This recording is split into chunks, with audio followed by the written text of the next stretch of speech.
समय एक नदी की तरह बहता है और उस नदी की गहराइयों में ना जाने कितने रहस्य दफन होते हैं।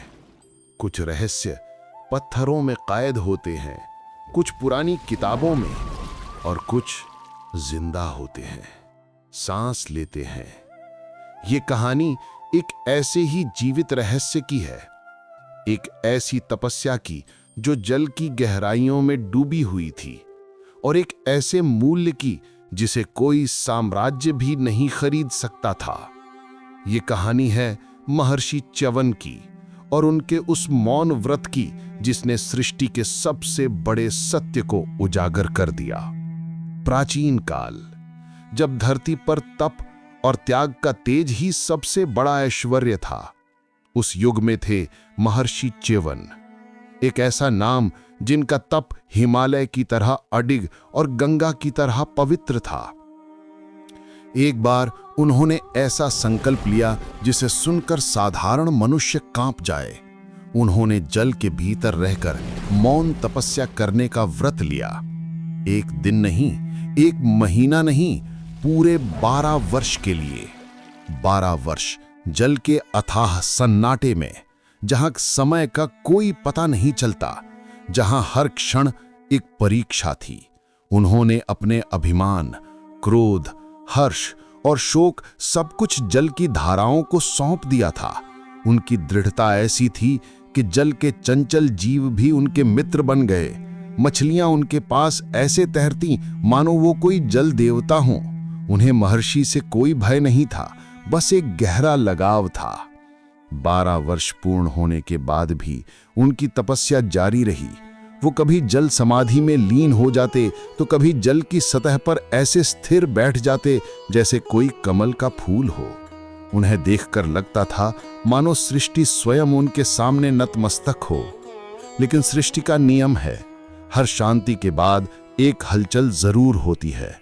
उस दिन जब सूरज आसमान में अपनी पूरी चमक बिखेर रहा था, कुछ मल्लाह अपनी नाव लेकर उस संगम पर पहुंचे। उनके हाथ में जाल था और पेट में भूख की आग। वो नहीं जानते थे कि आज उनके जाल में मछलियों के साथ साथ किसी की बरसों की तपस्या भी फंसने वाली है। संयोग कहिए या नियति का खेल, महर्षि च्यवन उन अनगिनत मछलियों के साथ उस जाल में फंस गए। अरे, आज तो कोई बहुत बड़ी मछली फंसी है, खींचो जोर लगा के। हाँ भाई खींचो, आज लगता है हम धनवान हो जाएंगे। उनके मन में एक बड़ी मछली पकड़ने का उल्लास था। उन्हें क्या पता था कि वो जिसे खींच रहे हैं वो कोई साधारण जीव नहीं, बल्कि साक्षात तप का मूर्त रूप है। उन्होंने अपनी पूरी शक्ति लगाकर जाल को खींचा। जैसे ही उन्होंने जाल में एक मनुष्य को देखा, उनके हाथ पांव कांप गए। उनके चेहरे का उल्लास एक गहरे डर में बदल गया। उन्होंने तुरंत जाल छोड़ दिया और हाथ जोड़कर महर्षि के चरणों में गिर पड़े। क्षमा कीजिए प्रभु, हमसे बहुत बड़ा अपराध हो गया। हमें क्षमा करे। महर्षि ने आंखें खोलीं, लेकिन उनके चेहरे पर क्रोध नहीं, बल्कि एक गहरी पीड़ा थी। वो पीड़ा उन तड़पती हुई मछलियों के लिए थी जो बरसों से जल में उनकी संगी साथी थीं। उनका हृदय द्रवित हो उठा। ये मत्स्य जीवित रहेंगे तो मैं भी रहूंगा, अन्यथा इनके साथ ही मैं भी अपने प्राण त्याग दूंगा। मैं इन्हें नहीं छोड़ सकता, ये मेरे सहवासी हैं। महर्षि की ये बात सुनकर मल्लाहों का डर और बढ़ गया। एक तपस्वी की मृत्यु का पाप वो इस जन्म में तो क्या 7 जन्मों में भी नहीं धो सकते थे। कांपते हुए वे भागे भागे अपने राजा प्रतापी नहुष के पास पहुंचे। महाराज, हमसे बहुत बड़ी भूल हो गई। समाचार मिलते ही राजा नहुष का सिंहासन डोल गया। वो जानते थे कि एक ऋषि का क्रोध पूरे साम्राज्य को भस्म कर सकता है। वे तुरंत अपनी सेना, मंत्री और पुरोहित के साथ उस स्थान पर पहुंचे। हे द्विजोत्तम, मैं राजा नहुष आपको प्रणाम करता हूं। आज्ञा कीजिए, मैं आपकी क्या सेवा कर सकता हूं? राजन, इन मल्लाहों ने आज बहुत परिश्रम किया है। तुम इन्हें मेरा और इन मछलियों का उचित मूल्य चुका दो। राजा नहुष ने सोचा ये तो बहुत सरल कार्य है। उन्होंने तुरंत अपने पुरोहित को आज्ञा दी। पुरोहित जी, इन्हें 1000 स्वर्ण मुद्राएं दे दी जाएं। 1000 स्वर्ण मुद्राएं मेरा उचित मूल्य नहीं है राजन। सोचकर उचित मूल्य दो। राजा नहुष चकित रह गए। उन्होंने मूल्य बढ़ाया। 1 लाख स्वर्ण मुद्राएं, फिर 10 लाख, फिर 1 करोड़। प्रभु, मैं आपको अपना आधा राज्य देता हूँ। यह भी मेरा उचित मूल्य नहीं है। तो फिर मेरा पूरा साम्राज्य ले लीजिए। तुम्हारा पूरा साम्राज्य भी मेरा उचित मूल्य नहीं है राजन। जाओ, अपने ऋषियों से विचार करो और फिर वो मूल्य दो जो मेरे योग्य हो। राजा नहुष का सिर चकरा गया। वो समझ नहीं पा रहे थे कि आखिर एक तपस्वी का मूल्य क्या हो सकता है जिसे पूरा साम्राज्य भी नहीं खरीद सकता था। उनका राजपाट, उनका धन, उनका मान, सब कुछ उस एक सवाल के सामने बौना पड़ गया था। वे अत्यंत दुखी और चिंतित होकर अपने मंत्रियों से सलाह करने लगे। जब सारी बुद्धिमता और सारा धन विफल हो गया, तब ज्ञान एक साधारण से रूप में प्रकट हुआ। फल मूल खाकर जीवन यापन करने वाले एक वनवासी मुनि राजा के पास आए। राजन, दुखी मत हो। मैं महर्षि को संतुष्ट कर दूंगा और उनका उचित मूल्य भी बता दूंगा। मैं कभी असत्य नहीं बोलता, मेरी बात पर विश्वास करना। हे प्रभु, मैं भयंकर संकट में हूँ। कृपया मेरा, मेरे राज्य का और मेरे कुल का उद्धार कीजिए। उस वनवासी मुनि ने जो कहा, उसने इतिहास की धारा को मोड़ दिया। उन्होंने एक ऐसा रहस्य बताया जो साम्राज्यों के मूल्य से भी परे था। राजन, ध्यान से सुनो।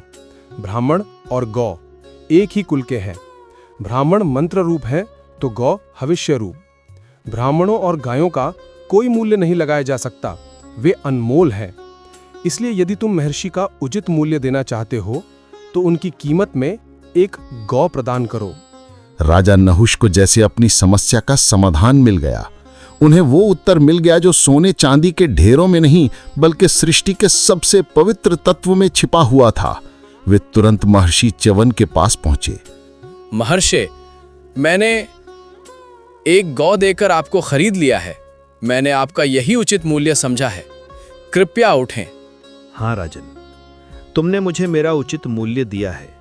तुमने आज एक महान सत्य को पहचाना है। इस संसार में गाय के समान कोई दूसरा धन नहीं है। गौ का नाम लेना, उनका कीर्तन करना, उनके दर्शन करना, ये सब परम कल्याणकारी हैं। गौएं लक्ष्मी का स्वरूप हैं। वे देवताओं को हविष्य देती हैं और मनुष्यों को अन्न। स्वाहा और वषटकार यज्ञ के प्राण सदा गौओं में ही प्रतिष्ठित हैं। वे अमृत की धारा भाती हैं।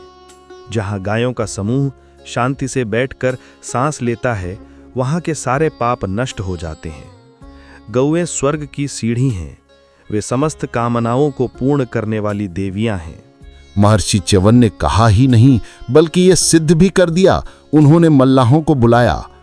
राजा ने मेरे मूल्य में जो गौ दी है, मैं उसे तुम्हें दान करता हूं। इस गोदान के प्रभाव से तुम्हारे सारे पाप नष्ट हो गए। अब तुम इन मछलियों के साथ स्वर्ग जाओगे।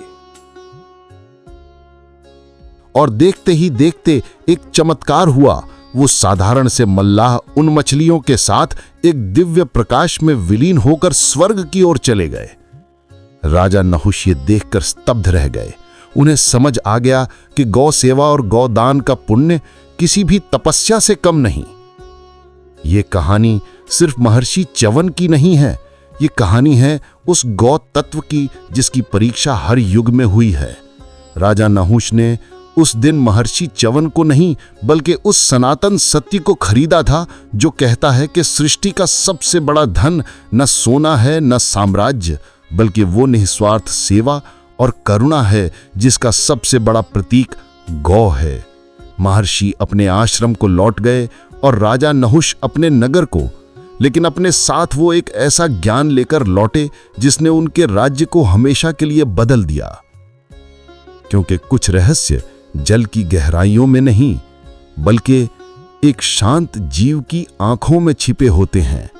बस उन्हें पहचानने के लिए एक राजा का समर्पण और एक ऋषि का ज्ञान चाहिए होता है।